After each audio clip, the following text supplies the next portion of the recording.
제가 이 맡은 부분 파트가 그 일본의 대전략과 미래의 한일 관계 이렇게 그 타이틀이 붙어 있고요.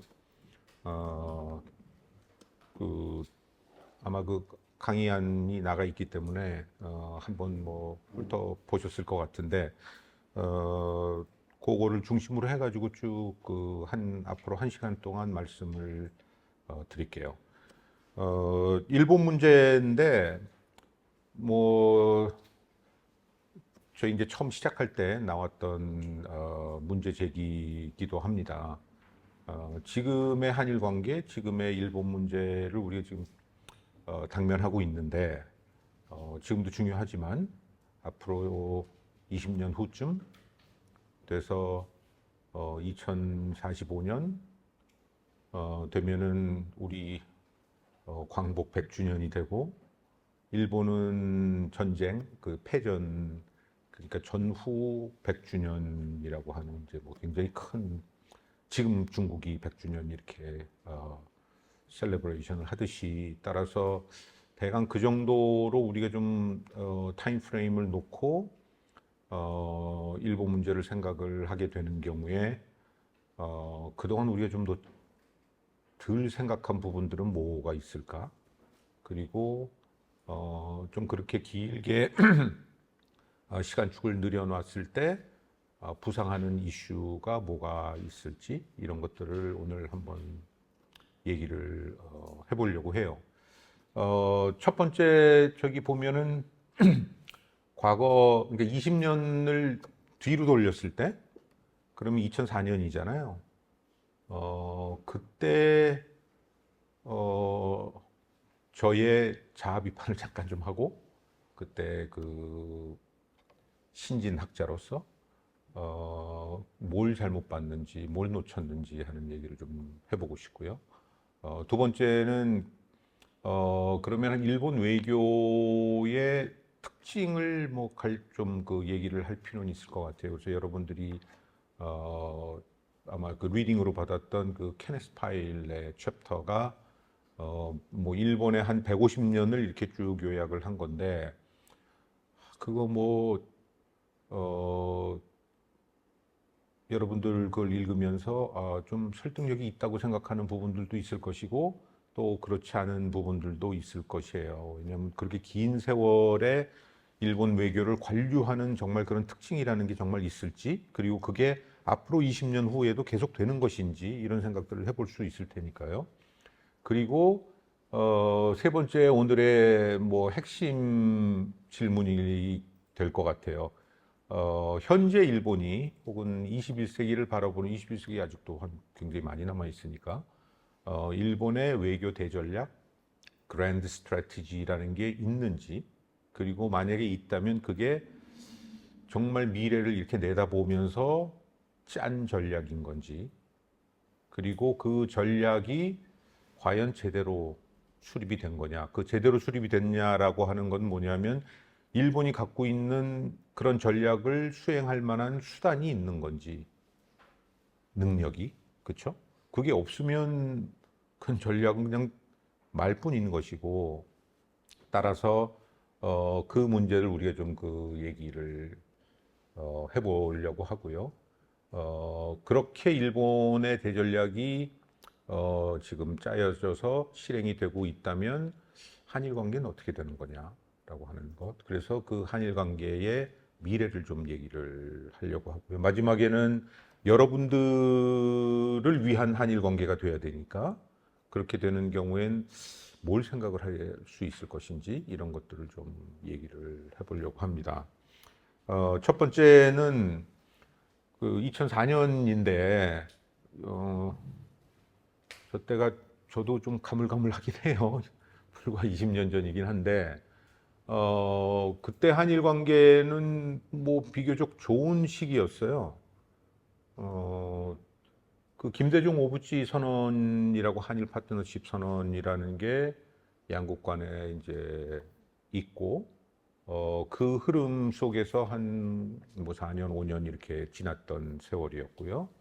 따라서 한일 관계가 상당히 이렇게 그 꾸준히 이렇게 호전되는 그런 관계였고 그 다음에는 당시에 한국 외교의 뭐 최대 이슈는 북핵과 관련된 육자회담이었어요. 육자회담 아시죠? 남북, 미국, 중국, 일본, 러시아 이렇게 그 6개 대표들이 모여가지고 북핵 문제를 어떻게 풀 것이냐라고 하는 그것들을 쭉 해나갔던. 그러면 그 육자에 한일은 같이 들어가 있었으니까 서로 공조하고 협력을 해야 되는 그런 관계였을 거 아니에요? 그래서 한일이 계속 만나는 그런 거였고, 지역적으로는 당시에 동아시아 공동체, 동아시아 협력에 상당한 붐이 있을 때였어요. 지금 생각하면 뭐 우리가 동아시아 연구원이긴 하지만 동아시아를 단위로 한 무슨 지역 협력, 아까 한중일 얘기가 잠깐 나왔는데 별로 얘기가 없잖아요. 근데 그 당시에는 20년 전에는 동아시아를 단위로 한 지역 협력의 움직임들이 상당히 강했고, 그때는 누가 주도권을 쥐느냐라고 하는 것을 둘러싸고 중국과 일본이 상당히 외교적 경쟁을 벌일 때였어요.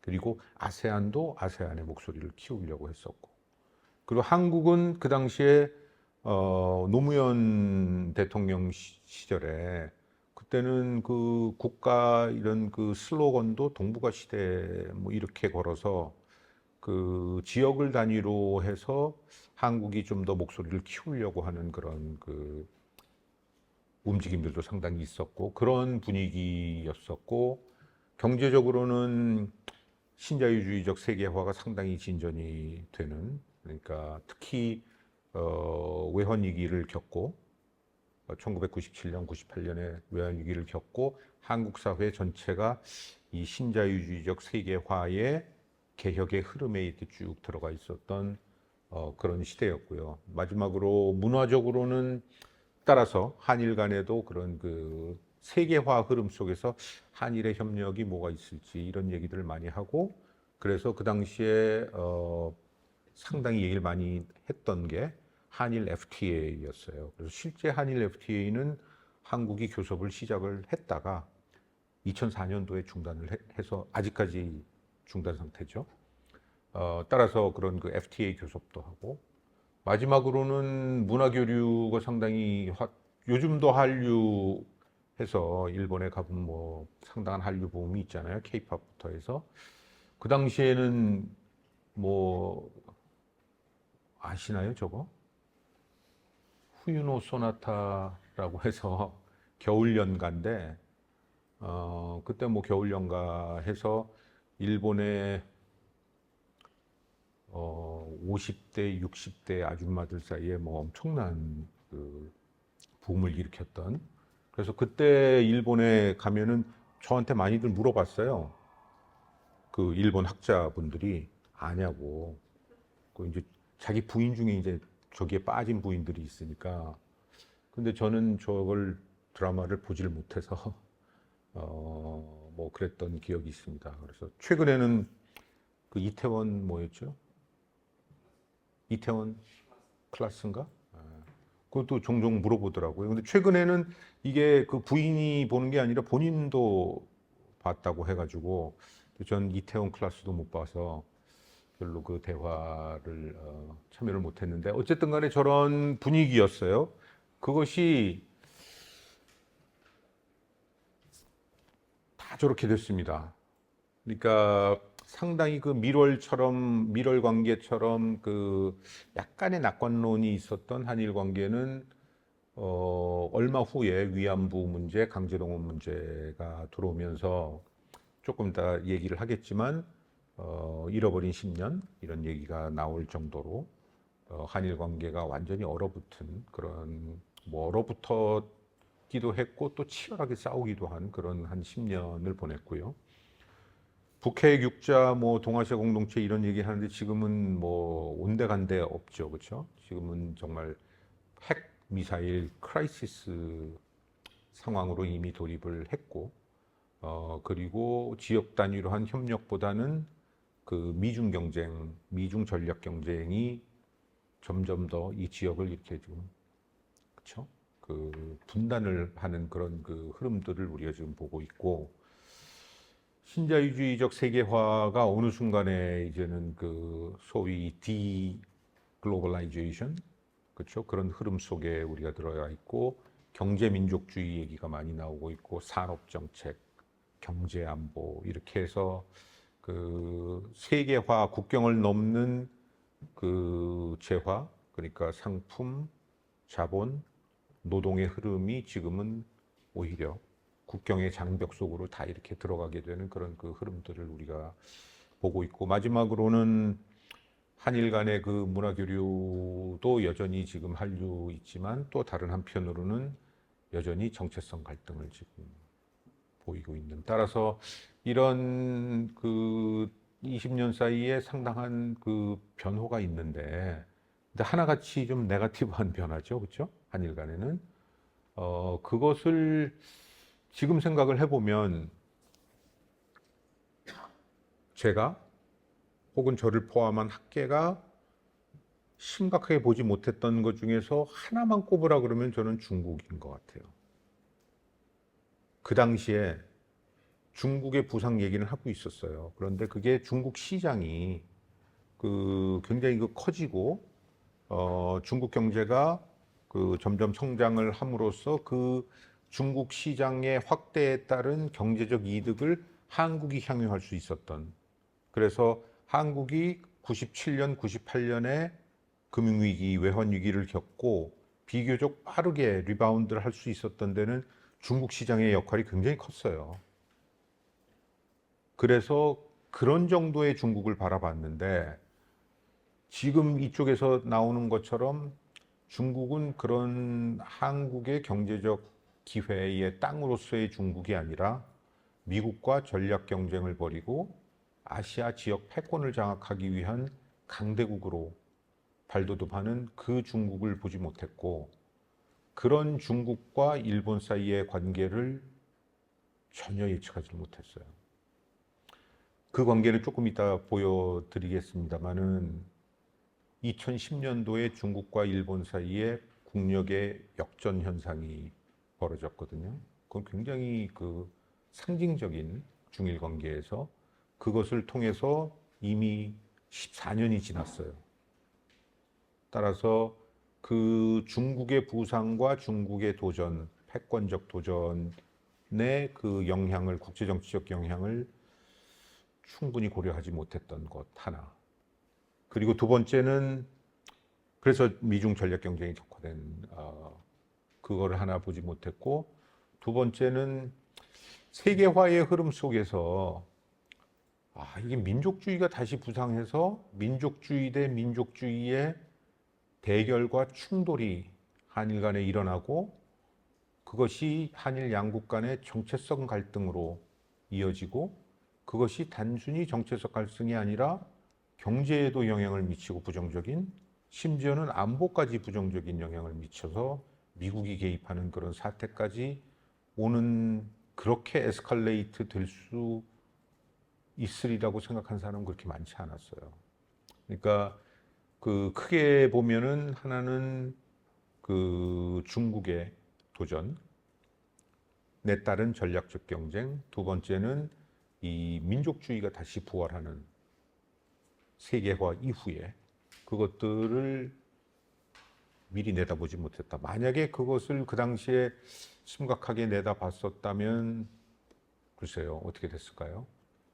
많은 정책적으로는 상당히 새로운 시도들을 많이 했을 것 같은데, 그리고 지금보다는 훨씬 나은 환경에 있었을 거라고 생각을 해요. 따라서 그 요 얘기를 이제 잠깐 두 스냅샷을 보여드리고 미래 얘기를 이제 조금 보면 뭐 다들 이거 아시는 거잖아요, 그렇죠?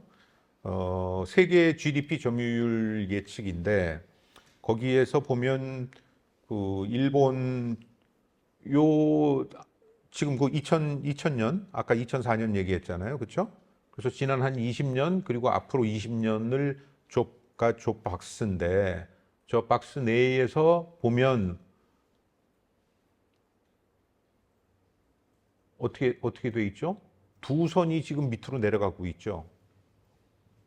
다 우상방인데 우하방으로 내려가는 두 개가 위에 파란 게 하늘색이 미국이고 밑에 너무나 선명하게 떨어지고 있는 것이 일본. 그 기점은 둘 다 2000년.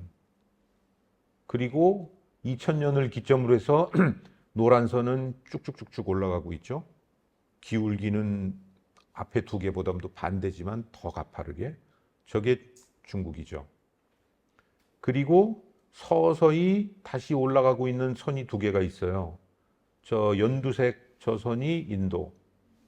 그 다음에 짙은 고동색이 아세안. 그러니까 대강 2050 정도 이렇게 보는 경우에 2030을 좀 넘으면 미중 간의 GDP 점유율의 역전 현상이 일어나고 그 다음에는 한 2040을 넘어서부터는 인도가 미국의 한 GDP의 한 40%까지 올라가게 되는, 그리고 아세안이 꾸준히 인도 뒤를 따라서 올라가게 되는. 그래서 저거를 보면 인도하고 아세안을 합치면 미국의 한 70% 내지 80%까지 가요. 경제 사이즈로 보면. 그렇게 예측을 하고 있어요. 그러면 여러분들 중에서 무슨 비즈니스를 한다, 혹은 비즈니스보다는 경제 정책을 한다, 대외 경제 정책에 그쪽으로 그 길을 찾는 분들한테는 여러분들이 한 50세, 그렇죠? 60세까지는 안 가더라도 그때 세계 최대 시장은 아세안과 인도 그렇게 되지 않을까요? 물론 중국이 있고. 그러니까 저 빨간 점점점점 이렇게 된 거는 아시아 토탈이에요. 그러니까 우리가 지금 그 중국과 인도 사이에 경쟁이 있고 일본과 중국 사이에 경쟁이 있고 이렇게 되기 때문에 우리가 아시아라는 생각은 별로 안 하잖아요. 요즘 와가지고는 오히려 뭐 글로벌 사우스 이런 얘기를 하는데 뭐 아시아의 정체성을 굳이 찾는다고 하면 미래는 대강 저렇게 정말 그 아시아의 세기는 한 2050 되면은 너무나 명확관화하게 보이는 것 같아요. 그래서 뭐 지금 뭐 저 GDP라는 게 그 오늘 새벽에 끝난 월드컵 올림픽을 봐도 미중이 금메달 수는 똑같고 은메달 수로 미국이 간신히 1위하고 좀 비슷한 것 같지 않아요?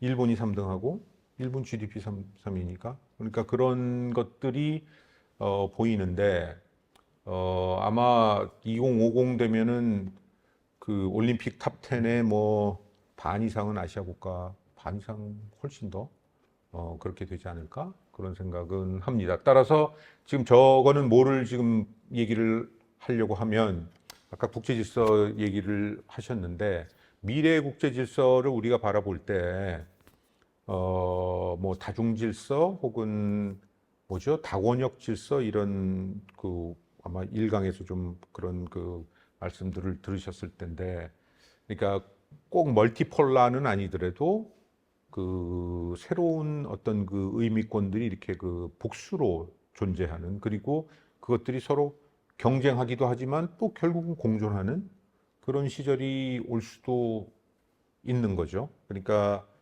그 뭐 가장 큰 메시지는 미중 경쟁으로만 그렇게 갈 건 아니다. 신냉전이 아니다라고 하는 그런 메시지가 될 수도 있는 것 같아요. 따라서 저렇게 2050으로 가는 경우에 그러면 일본은 자신들의 미래를 어떻게 개척을 할 것이냐. 대전략을 세운다고 하면 그러면 저 그림을 보면 명확히 하나, 그렇죠? 쭉 내려가고 노란 게 올라가면서 서로 저게 뭐 골든 크로스, 중국 입장에서 골든 크로스인데 그거는 2010년도예요. 그리고 2010년도 이후로는 저렇게 갭이 지금 벌어지고 있는. 따라서 GDP 측면에서 보면은 2005년, 2010년이고요. 그래서 그 10년 전에 저거를 이렇게 그 쭉 저렇게 보면 여러분들이 이 그림을 이렇게 보면 10년 전에, 그러니까 2010년에 중일이 같아졌잖아요. 2000년에는 중국이 일본의 40% 했어요. 그리고 2020년, 10년 후에는 일본이 중국의 40%. 그렇게 지금 바뀌어 나갔고, 저 그림을 지금 보시면 이 밑에 그 2024년 해서 이거를 보시면은 중국이 한 3배 정도 커지는, 그러니까 그 6대 4가 아니라, 그러니까 10대 4가 아니라 어떻게 되는 거? 3배면은 10, 뭐 3.3 이런 식으로 가게 되는 거고, 밀리터리 익스펜디처를 보면 마찬가지로 한 저 2000년부터 군사적으로는 이미 중국이 따라잡아서 이렇게 일본하고 대충 보게 되면은 한 중국이 5배 정도는 더 많이 쓰게 되는 상황이 됐어요. 그리고 요 다음 것을 보면 5배가 아니라 2030 정도 되면은 8배. 그러니까 군사비를 중국이 일본보다 8배 많이 쓰게 되는 그런 미래가 다가오는 것이죠. 그게 2045 정도까지 만약에 늘린다 그러면 8배가 넘겠죠. 1대 10을 넘어가는 이제 그런 상황이 되는데, 그러면 여러분들이 이제 국제 정치에 관심이 있어서 여기 오셨으니까 그런 국가가 바로 옆에 있고 국경도 맞닿아 있고 또 경우에 따라서는 영토 분쟁도 벌이고 있고 이런 그 상대가 전에는 40% 됐던 애가 다이다이가 되고 그 다음에는 자기가 40% 됐다, 30% 됐다가 이제는 10% 되는 그런 상황이 되는 경우에 어떻게 해야 되는 거죠? 선택지는 그냥 밴드웨거닝 하거나 아니면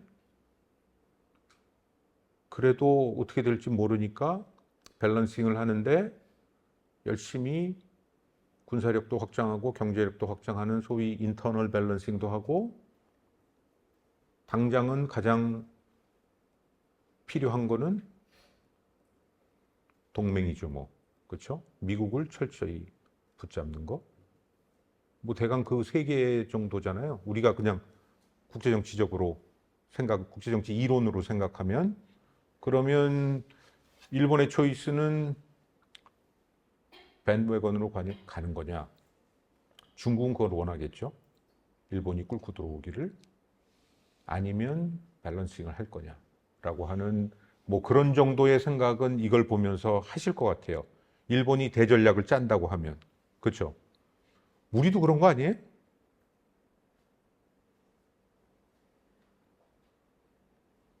중국이 아니 지금 일본은 10대 1이지만 우리는 뭐 20대 1 이렇게 되는 거 아니에요?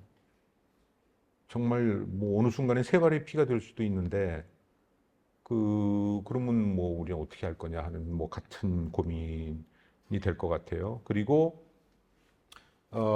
이것은 그 프로텍셔니즘, 그러니까 그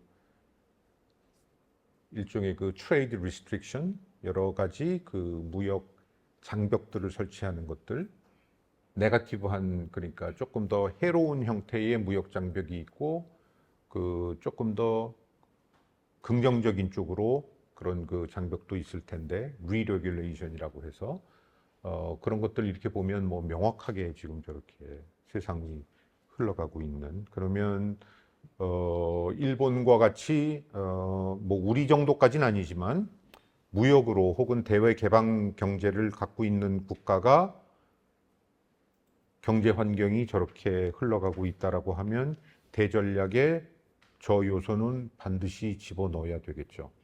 세상이 저렇게 흘러가는 경우에 일본은 어떤 전략을 가지고 가야 되느냐 하는 문제가 될 거예요.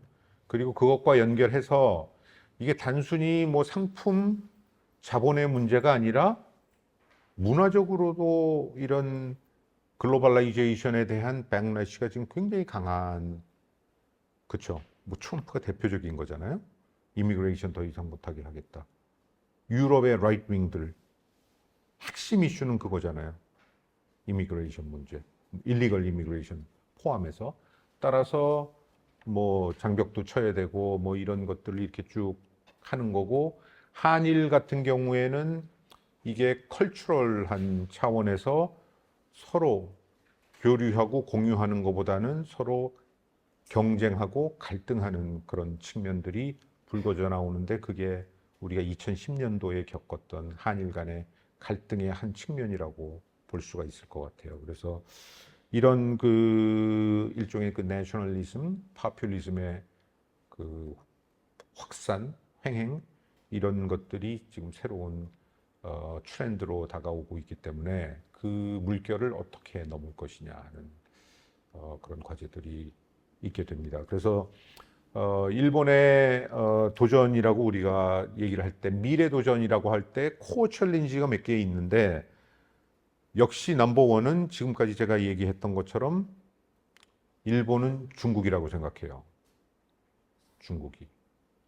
그래서 중국은 지역 패권을 추구하는 국가, 따라서 그동안에 지역에서 상당한, 그렇죠, 외교적, 경제적, 정치적 웨이트를 갖고 있었던 일본의 이익에 결정적으로 도전을 하고 이미 뛰어넘으려고 한다라고 하는 그런 그 중국을 어떻게 다뤄야 될 것인지라고 하는 게 일본의 미래 도전의 핵심이라고 봅니다. 요 전 시간에 여러분들 중국 가셨잖아요, 그렇죠? 중국의 꿈은 굉장히 크잖아요. 그 중국몽에서 일본의 위치는 지금 상당히 그 심각한, 일본 사람들은 상당히 심각하게 이것들을 받아들이고 있다. 그것은 오늘의 문제가 아니라 이미 2010년 국력의 역전 현상을 보이면서부터 끊임없이 고민하고 모색을 하고 있다라는 것. 그 다음에 두 번째는 아까 나왔던 것들을 이렇게 요약을 하면, 그 일본 입장에서는 자유주의 국제 질서의 위기라고 표현을 해요. 아베도 그렇게 표현을 하고 지금 기시다 수상도 그렇게 표현을 합니다. 일본이 지금 당면하고 있는 최대 도전은 중국입니다, 이렇게 얘기는 안 해요. 자유주의 국제 질서의 위기라고 얘기를 해요. 자유주의 국제 질서 하셨죠? 잠깐 뭐 보면 뭐 저런 거잖아요. 자유주의 국제 질서라고 하는 게 리버럴 인터내셔널 오더고, 그 리버럴 인터내셔널 오더는 1945년, 그렇죠? 이후에 미국의 패권 속에서 쭉 미국이 조성을 하고 미국이 지켜온, 유지해왔던 그 질서인데, 그 질서의 핵심은 주권 존중, 영토적 통일성, territorial integrity, 그렇죠? 그리고 국가의 생존, 이런 것들도 중요하지만, 그런 국가 이익도 중요하지만, 또 규범이나 규칙, 국제적인 규범이나 규칙, 이런 것들 지켜줘야 된다. 국제법. 그리고 그것에 바탕이 되는, 그것을 지탱하는 국제 제도들, 이런 것들을 존중하고 중시하는 것.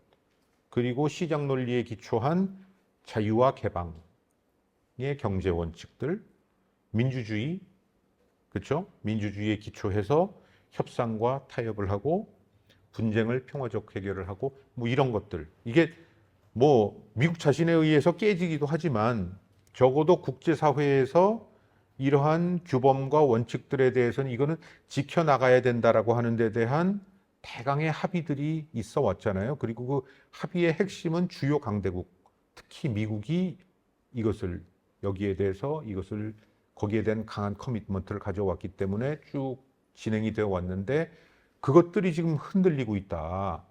일본은 이 자유주의 국제 질서의 위기의 핵심은 미국 패권의 쇠퇴인데, 동시에 중국의 패권적 부상으로 보는 거죠. 그러니까 앞 위의 얘기랑 그냥 같은 궤예요. 결국은 중국의 문제다. 그 다음에 이런 그 지정학계 부활에 따라서 러시아 우크라이나 전쟁 뭐 등등등등, 대만 해협에서의 긴장 고조, 뭐 이런 것들을, 그리고 세계화의 후퇴, 트럼프 현상, 권위주의의 부활, 저 세 사람들처럼 뭐 이런 것들에 의해서 그 자유주의 국제 질서가 흔들리고 있다. 따라서 이런 도전에 대해서 일본은 대전략을 세워야 된다라는 겁니다. 그게 기본적인 일본이 지금 당면한 챌린지고 모티베이션이고, 그 속에서 일본의 소위 21세기 대전략이라는 게 만들어지기 시작을 하죠. 그 얘기를 해보려고 해요.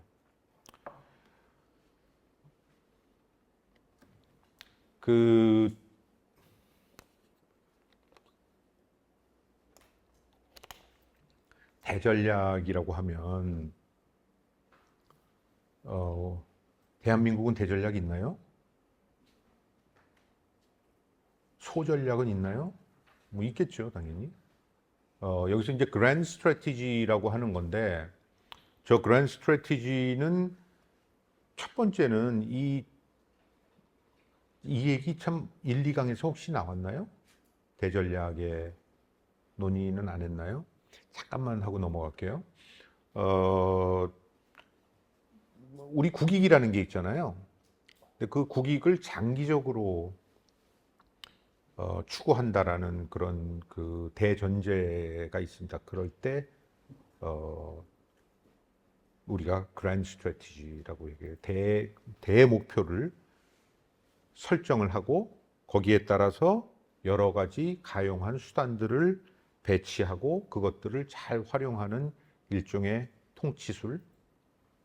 여기서 통치술이라고 하면 스테이트 크래프트라고 우리가 얘기를 할 수가 있습니다. 책략이라고도 얘기를 할 수가 있고, 그런 것들을 국가 대전략이라고 얘기를 해요. 근데 국가 대전략은 큰 나라들이 보통 하는 게 맞긴 하죠. 그렇죠? 약소국은 이게 이제 언제 소멸될지 모르는데 장기적인 전망으로 전략을 짠다는 건 상당히 사치 아니에요? 하루사일이가 뭐 장기 전략이 필요하겠어요? 하루하루 살아나가는 게 그게 최고의 덕목이고 가치겠죠. 그러나 이게 어느 정도 수준에 올라가게 되면 이제 대전략이 필요한데, 일본 같은 경우에 과연 대전략이 있느냐? 있나요? 뭐 이거 보신 분은 아시겠지만 있어요. 있다고 합니다. 물론 뭐 이렇게 일본 대전략이 없다고 얘기를 하는 사람들도 있어요. 학자들도 있지만 적어도 일본의 근대 들어오는 시점이라는 게 뭐 한 1868년, 그렇죠? 19세기 중반부터 해서 지금까지 거의 한 뭐 180년 이렇게 긴 역사가 있는데, 그 역사 속에서 일본은 몇 차례 대전략을 세우고 추구를 한 적이 있어요. 그런데 성공한 때도 있었고 실패한 때도 있었어요. 실패한 때는 1945년에 실패한 거는 뭐 여러분들이 너무 잘 아실 거고, 성공한 거는 언제였죠? 뭐 저 때 아니었나요?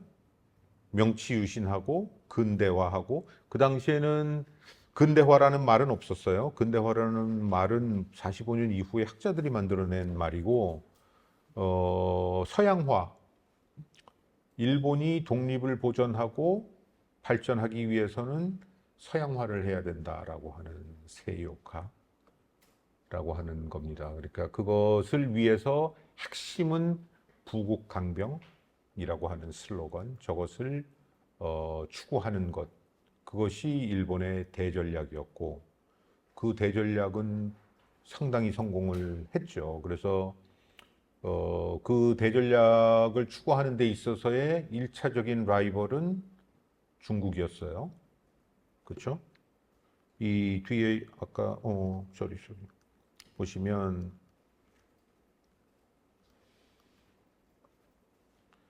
18세기 중반 저렇게 보면 저 일본의 빨강과 중국의 노랑은 상대가 안 되잖아요. 그렇죠? 중국은 19세기 초에 세계 최대 경제 대국이었으니까요. 사이즈가 컸으니까. 그런데 그 중국과 경쟁을 벌여서 아까 얘기했던 부국강병이라고 하는 대전략 속에서 중국과의 경쟁에서 승리하게 되잖아요. 어디서 승리하죠? 한반도에서 승리하잖아요. 그렇죠? 그 1895년에 94년 95년 그렇게 이게 뭔가요? 네.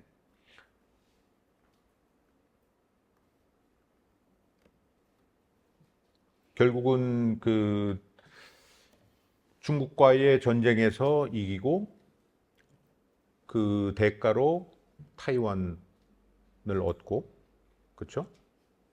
그리고 한국 이 조정에 경복궁 조정에 강한 영향력을 행사를 하고 그렇게 해서 결국은 한국도 식민주의화하는 대만과 한국을 식민주화하는 그런 큰 성공을 거두게 되고 중국은 반식민주의화의 위기에 빠져들게 되고 그러니까 중국이 뭐 100년의 휴밀리에이션 얘기를 하잖아요.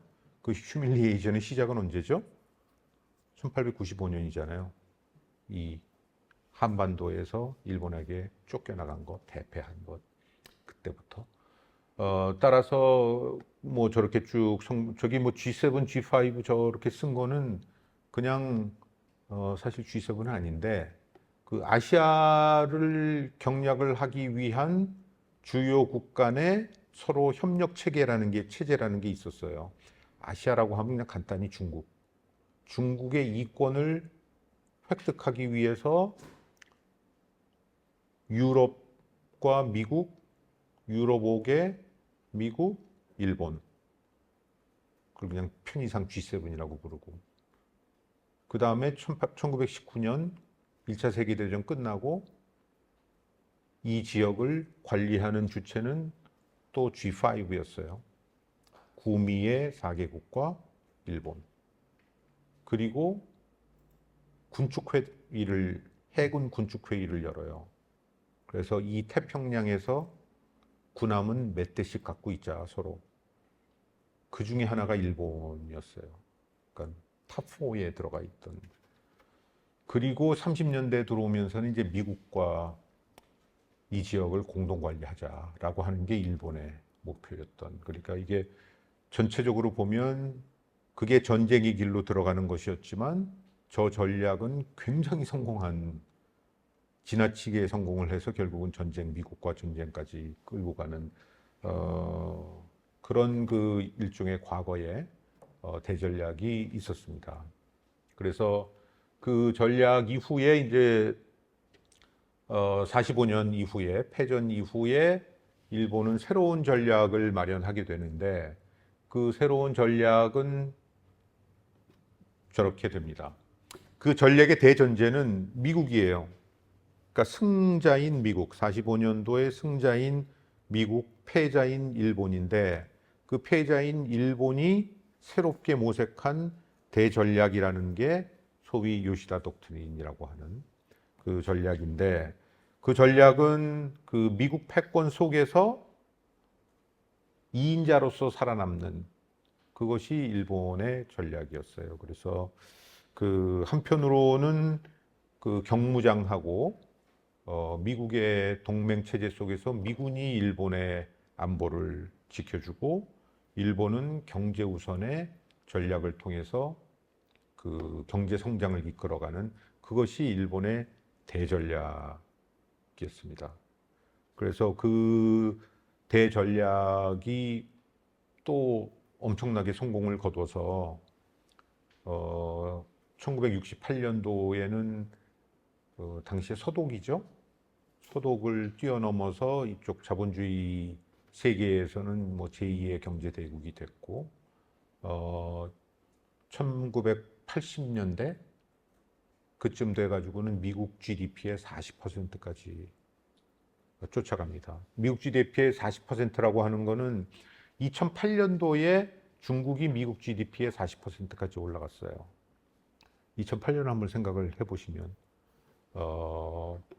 그런 것처럼 일본이 올라갔고 한때 이제 그 환율의 변동 같은 것이 있어서 미국 GDP의 70%까지 일본이 이렇게 올라가는 그게 아마 일본의 전성기라고 봐야 되겠죠. 따라서 그 지금 이 대전략이 대성공을 거뒀는데, 그러면 이 대성공을 거둔 속에서 조금 전에 우리 봤잖아요. 미래 데이터들을 쭉 보고 있는데, 일본이 그러면은 지금 전략으로 중국을 어떻게 할 거냐 하는 문제가 생기겠죠.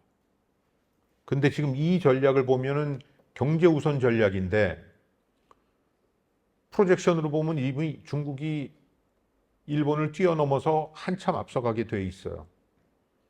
그럼 이게 경제 우선 전략 갖고는 안 되는 거 아니에요? 두 번째,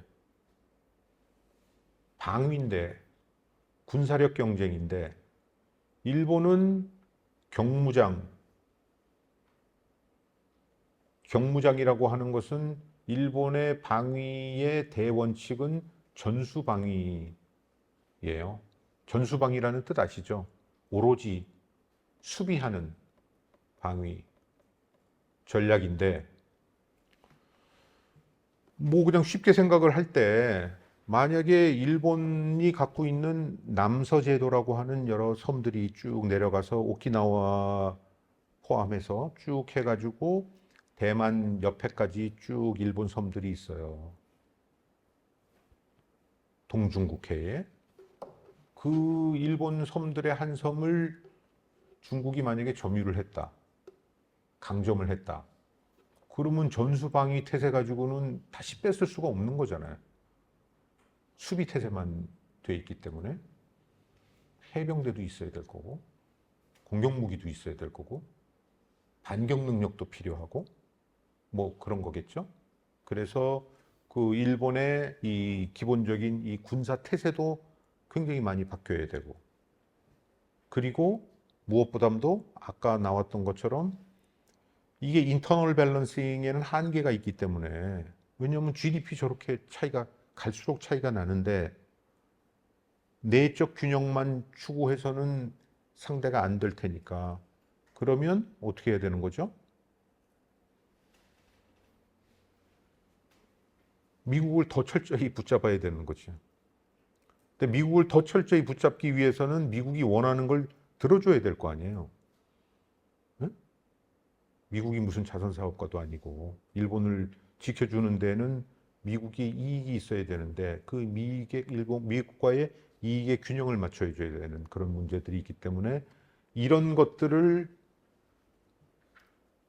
새롭게 모색을 하는 대전략이 필요하다라고 하는 거. 지금 그 얘기 다시 온 거예요. 여기까지 잠깐의 그 역사를 통해서. 그래서 그 21세기 일본의 대전략이라고 하면 저 밑에 저렇게 지금 적혀져 있는데, 1, 2, 3, 4 해가지고요. 그 이 대전략을 모색하고 추진한 핵심 인물은 아베 신조입니다. 아베 신조는 기억하시죠? 그 총 맞아서 그 안 됐는데, 어쨌든 간에 한국에서는 뭐 노아베 해가지고 뭐 시비도 하고 상당히 그쵸? 그 컨트로버셜한 인물인데, 이 인물의 등장은 지금 나왔던 얘기처럼 이런 겁니다. 일본이 경제적으로 계속 상대적인 쇠퇴를 하고 장기 불황, 잃어버린 10년, 잃어버린 20년, 이런 것들을 겪으면서 중국과의 갭이 점점 커지고 있다라고 하는 것. 그래서 과거의 재팬 모델, 일본 모델은 성공의 모델이었는데, 이제는 그 일본 모델이 이게 실패 모델로 얘기가 되기 시작하는, 그러니까 새로운 그 경제 질서에, 세계화 경제 질서에 따라가지 못하는 일본 경제가, 따라서 그 부정적인 의미의 일본 경제 모델 얘기가 되고, 이런 그 국력의 상대적 쇠퇴를 보이게 되면서 국내적으로는, 일본 국내에서는 상당한, 그쵸? 그 반작용들이 일어나게 되는데, 그 반작용의 중심에 있었던 인물이 아베 신조예요. 저 사람은 이념적으로는 우익이잖아요. 우익 인사인데, 그 따라서 그 아베가 얘기를 당시에 슬로건들은 상당히 복고적이고 반동적인 민족주의였어요. 무슨 뜻인지 아시죠? 복고적이라고 하는 거는 마가 같은 거, Make America Great Again 있잖아요. 똑같은 얘기, 이게 더 먼저 했어요. 일본을 다시 되살리겠다고. 1912년에. 트럼프 나오기 4년 전에. 아베는 일본, 그러면 그 일본 언제냐? 과거의 영광을 되살리겠다는 거예요. 기자들이 그 당시에 물어봅니다. 그 과거가 언젠데요? 근데 한 가지 분명했던 거는 메이지 얘기를 해요. 그거는 아까 우리 얘기했던 것처럼 식민지화의 위기에서 거기서 명치유신을 하고 부국강병에 매진을 해서 중국을 꺾고 타이완을 얻고 한반도를 얻고 G7으로 올라가는 그 영광의 과거를 복원하겠다라고 하는. 그러면 그 이후에 일본에 그러면 식민지 제국주의를 하던 팽창을 하던 1930년대 대동아 공영권 이것도 그 영광에 포함되는 거냐? 거기에 대해서는 확실히 얘기하지는 않아요. 그러나 분명히 우익적 사고는 갖고 있죠. 근데 일본 사람들은 그게 중요한 게 아니고 당장 중국이라고 하는 거인이 지금 치고 올라와서 이미 일본을 뛰어넘고 있고 일본을 심지어는 능멸한다 라는 생각들을 하고 있었어요. 왜냐하면 아까 얘기했던 2010년도에 중일 간의 GDP 역전이 일어났잖아요. 바로 그 해에 그 센카쿠라고 하는 그 영토 분쟁이 있는 그곳에서 그 일본이 거기에 들어온 중국 배를 붙잡고 거기에 있는 선장을 일본 법정에 세우려고 하는데 그것에 대해서 중국이 맹반발을 하면서 히토류라고 하는 거 아시죠? 히토류 금수 조치를 취해요.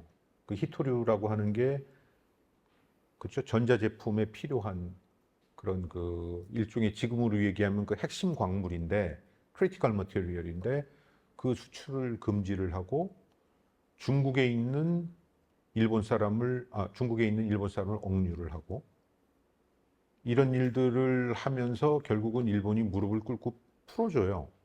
그 선장을. 그러니까 일본의 우익 입장에서 완전히 능멸당했다고 생각을 하는 거죠, 일본이. 그런 일이 있고 그 다음 해에는 3.11 동일본 대지진이 일어나잖아요. 그 동일본 대지진을 겪으면서 야, 일본 사회의 시스템이 이렇게 무너지기도 했구나라고 하는 것에 대한 일본 내에서의 자조도 또 있었고 이런 것들이 과거의 영광을 회고하고 복원하려고 하는 저런 그 우익적 사고에 등장하고 이게 맞물리게 되는 거죠. 따라서 아베는 이제 그런 국내적인 흐름을 타고 그 새로운 대전략을 마련을 합니다. 그 마련을 하는 게 요 밑에 이렇게 쭉 나온 거예요. 그래서 저것들의 뒤에는 다 중국이 서 있어요. 중국에 대항하는 자유주의 국제 질서의 복원을 위해서 미국과 공동 리더십을 추구하겠다. 저게 무슨 뜻이죠? 그 여러분들한테 드린 글 중에 짤막한 올해인가 작년인가? 그거 보면은 기시다 연설 제가 그 좀 이렇게 소개해 놓은 게 있는데 그 기시다 연설에 나오는 그 얘기예요. 그러니까 그 국제 질서는 지금 위기에 처해 있는데 미국의 힘만 가지고는 안 된다. 미국의 패권력은 지금 상당히 저하되어 있기 때문에 일본이 돕겠다. 일본이 공동 리더십을 발휘하겠다는 거예요. 물론 대등한 리더십이라기보다는 주니어 파트너로서의 일본이겠죠. 그렇죠?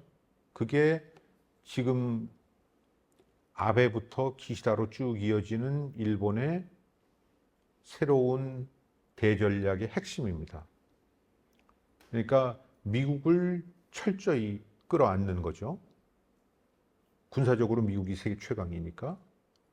그것을 하면서 당신들이 부족한 부분들은 일본이 메워주겠다라고 하는, 그래서 공동 리더십을 추구하겠다라는 것이 첫 번째. 두 번째는 그것을 위해서 일본도 돈을 쓰겠다 해서 억지력 강화를 위해서 방위비를 GDP의 2%까지 증액하겠다라고 얘기를 합니다. 그게 아마 지금의 방위비의 한 1.6 내지 1.7%, 아니 그러니까 160에서 170 정도? 그러니까 1.6에서 1. 지금이 1이면 1.6에서 1.7 정도까지 방위비를 늘리겠다라는 선언을 해요. 그것을 2028년도까지 하겠다라고 선언을 합니다. 제일 반긴 국가는 미국이죠. 미국은 버든 쉐어링을 할 수 있다고 생각을 하니까. 그것이 두 번째. 그리고 세 번째는 자유롭고 개방적인 인도 태평양 전략입니다. Free and Open Indo-Pacific.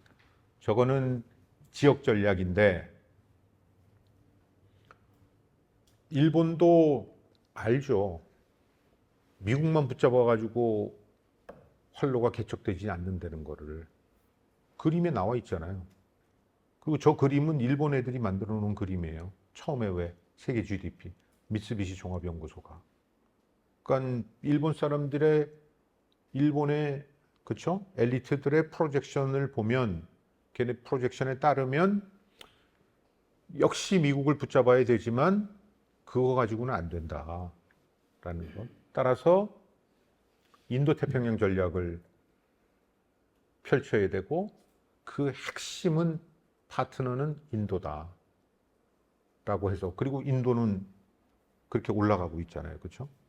2050년 되면은 미국의 GDP의 40%까지 올라간다고 프로젝션이 되니까. 따라서 인도태평양 전략에서 두 핵심 파트너, 인도와 아세안, 그 둘을 철저히 붙잡아야 된다라고 하는, 저는 그것이 일본의 인도태평양 전략의 핵심이라고 봐요. 무슨 뜻인지 알겠죠? 그리고 그것을 넘어서서 동지국과의 연대 강화라고 해서, 동지국이라는 게 like-minded country인데, 일본과의 like-minded country는 여기서 일본은 선진국 일본이에요.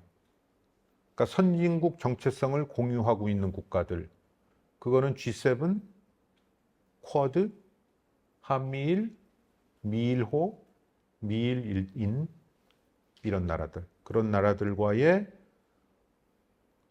소다자 협력들을 해나가겠다. 저거 보면 대강 미국하고 그냥 오버랩 되지 않아요? 제1강에서 여러분들 했을 거 아니에요. 그렇죠?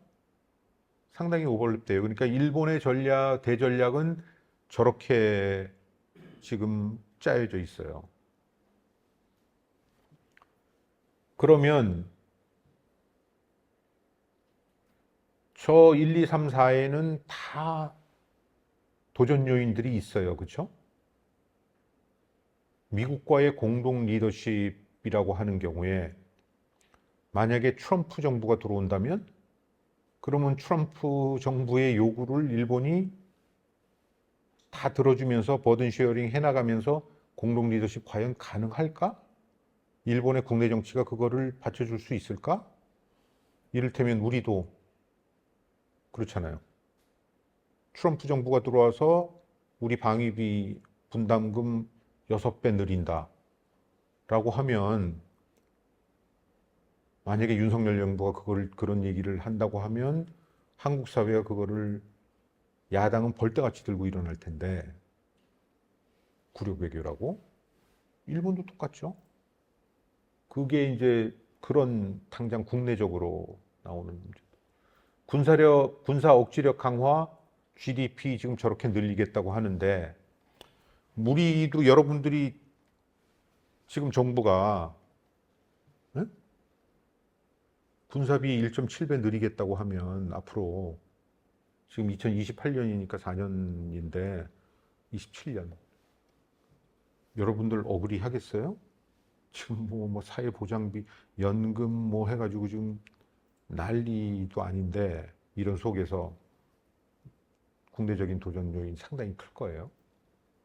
자유롭고 개방적인 인도태평양 전략이라고 해서 대인도, 대아세안 외교 저게 결코 말처럼 쉬운 건 아니죠. 저 나라들을 그렇죠? 아주 그 우방으로 만들려고 하는 그런 큰 외교적 노력이 또 필요하고 마지막으로는 저런 거. 그래서 이런 것들을 다 감안을 하면서 이제 그 대전략을 추구를 해야 되는 것이 지금 이제 일본 현재 당면한 일본의 그 외교적인 지금 그 태스크다라고 얘기를 하고요. 한일 관계는 지금의 한일 관계 개선에는 가장 큰 요인이 뭐냐고 누군가 물어보신다면 이미 많이 물어봤고요. 저는 이렇게 대답을 합니다. 미국 요인이 가장 컸다. 그 미국 요인은 그 한미일 안보 협력 강화. 한미일 안보 협력을 미국이 강조하는 이유는 뭘까요? 중국 때문에. 그렇죠? 그리고 일본도 한미일 안보 협력이 필요하다라고 생각하는 것은 한편으로는 북한이지만 다른 한편으로는 중국이 지금까지 얘기했던 것처럼 그런 것이기 때문에 그 한일 관계 개선을 위한 이런 그 안보적인 전략적인 인센티브가 굉장히 커진 것. 그것은 아까 나왔던 우리가 처음으로 돌아가서요. 앞으로 미래를 좌우하는 미래 국제 정치를 좌우하는 결정적 변수 중에 하나가 미국과 중국 간의 전략 경쟁이라고 만약에 본다면 그러면 그 미국과의 미중 간의 전략 경쟁이 격화되는 속에서 한국의 가치, 일본의 가치는 뭘까? 라는 생각을 뭐 당연히 해볼 수 있지 않겠어요? 미국 입장에서 두 국가의 가치는 대중 견제에 동참해 주는 것이 될 거고 중국 입장에서 한국과 일본이 갖고 있는 굉장히 큰 가치는 미국 중심 동맹 체제에서 좀 빠져나와 있는 그런 거. 한국은 오케이 한미동맹 열심히 해. 그러나 그것은 오로지 북한을 향해서만. 일본도 일본의 방위를 위해서 경우에 따라서는 북한의 핵 미사일 그것을 막기 위한 공동 시스템을 추구하는 것까지는 오케이. 그러나 그것이 남서까지 이렇게 내려와 가지고 중국을 군사적으로 견제하고 서태평양에서의 군사적 균형을 추구하는 것은 안 된다. 일본은 그까지 들어가지 말아라. 뭐 그런 거 아니겠어요? 그렇죠. 그래서 지금 기본적으로는 미국의 굉장히 그 강한 그립 속에서 한국과 일본이 지금 이렇게 들어가 있기 때문에 그것이 그 한일 관계의 개선에 굉장히 큰 지금 그 동력으로 작용하고 있는 건 사실이라고 봐요. 그래서 그 지금 보면은 이 미국의 역할이 크고 미국 역할 뒤에 미중 전략 경쟁이 자리하고 있다라는 그런 그 큰 흐름이기 때문에 따라서 앞으로 만약에 우리가 20년을 이렇게 쭉 내다보는 경우에 그러면 과연 한미일이 어떻게 될 것이냐 라고 하는 거는 미중 관계에 달려 있는 거겠죠. 그렇죠? 근데 미중이 조금 전에 뭐 나오긴 했습니다만 이게 신냉전으로 흘러가게 되면 한국과 일본의 입장은 점점점 난처해져서 결국은 어느 한쪽을 편을 들어야 되는 상황으로 가게 될 거고, 그것이 아니라 다중질서화되는, 그리고 그 질서들 간에 일정한 공존이 확보되는 경우라면 또 조금 다른 맥락으로 흐를 수도 있을 것이고, 그런 생각들을 좀 하면서 다음 페이지로 넘어갈게요. 이 역사 문제는 뭐 다 아는 얘기라, 그렇죠? 제가 그 따로 반복하지는 않겠습니다. 그래서 그냥 읽어보시고요. 여기에서 나머지 한 3, 4분 좀 얘기를 할게요. 아까도 얘기 나왔습니다만은 한일 관계에서 역사 문제라고 하는 거는, 이거는 저는 민족주의 간의 갈등이라고 봐요. 그리고 그것은 민족주의적 정체성 간의 갈등. 그러니까 일본 입장에서는 아까 나왔던 것처럼 과거의 영광을 복원하겠다고 했잖아요.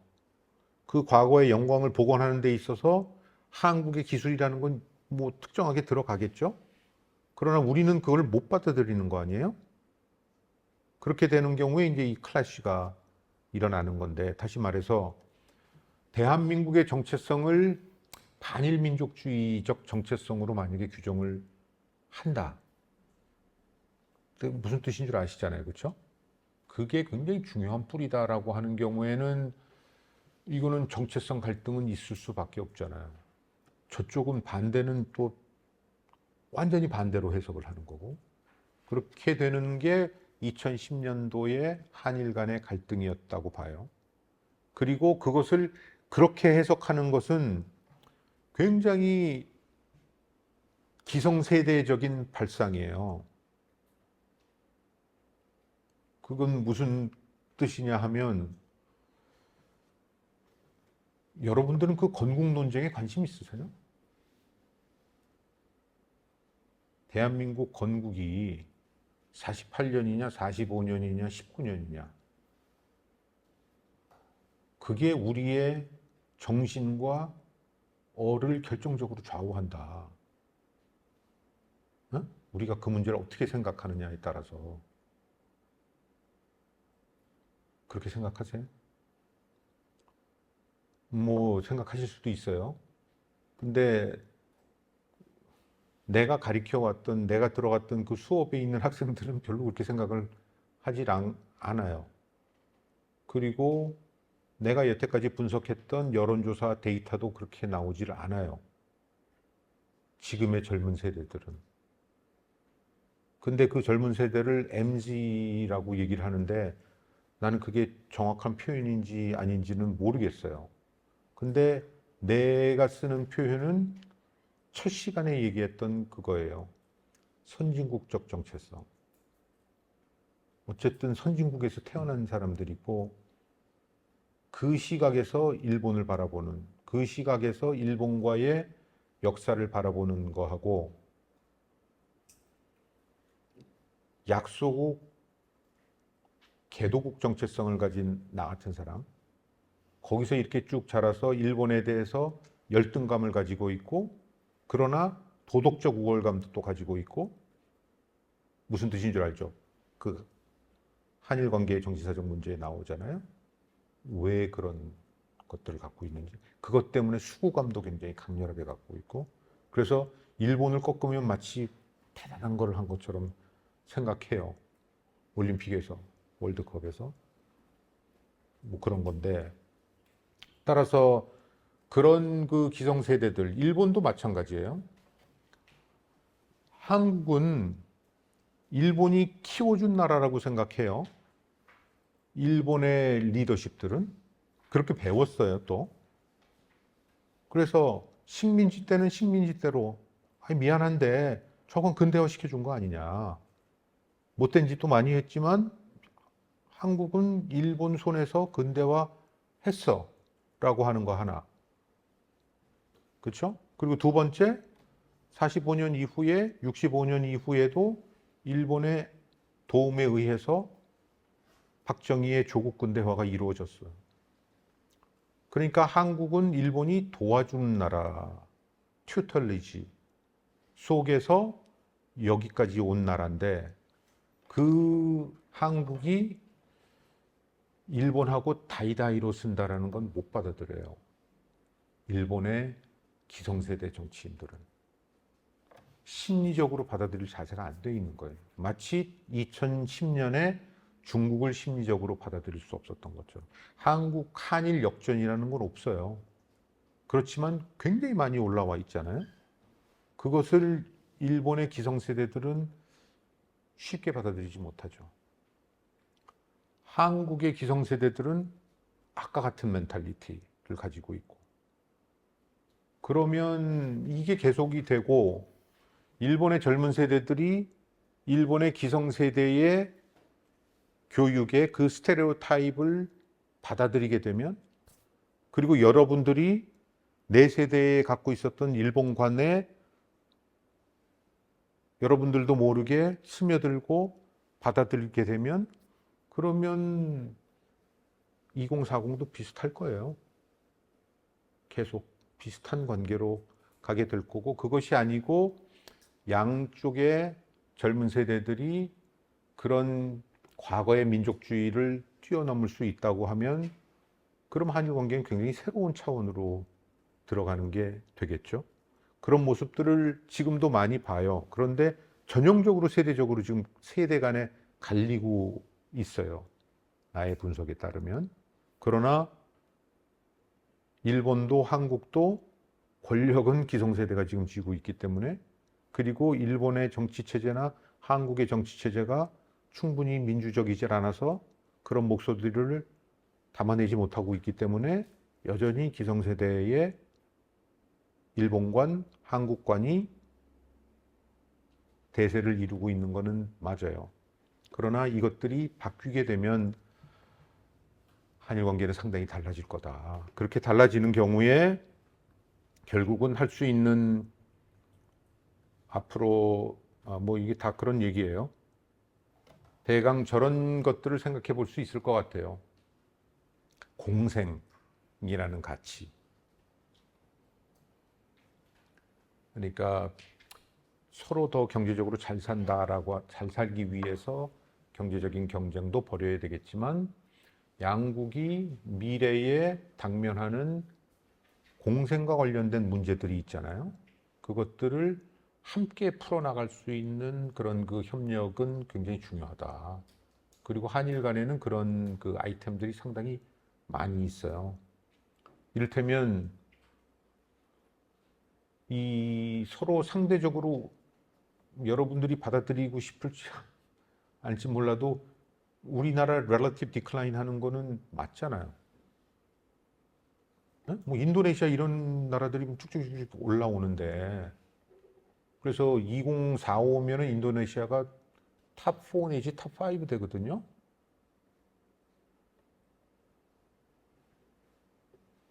그래서 인도네시아가 그 커미티를 만들었어요. 미래 커미티를, 2045 프로젝트를 국가가 펀딩해서.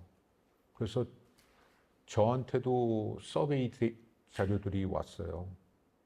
2045에 인도네시아가 해야 될 일이 뭔지.